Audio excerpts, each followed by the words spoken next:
Dəyişən hansı qiymətində 2y vurulsun 5y çıxı 4 ifadəsinin qiyməti digər ifadənin qiymətindən 11 vahid kiçikdir. Deməli 2y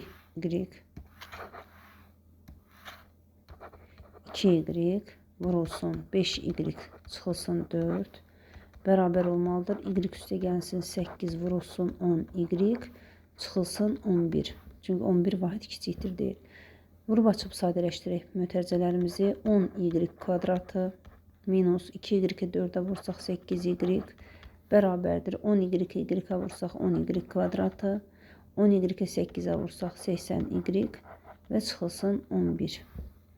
10y həm sağda, həm solda islah edə bilərik. Eyni işarəlidir. 8y 80y-in yanına 11-i isə sol tərəfə keçirdək. 11 bərabərdir 80y üstə gəl 8y.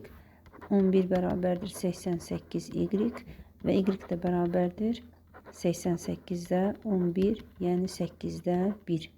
Hər tərəf 11-ə böldükdə. Dəyişənin hansı qiymətində soruşulur? Dəyişənin 8-də 1-ə bərabər olan qiymətində.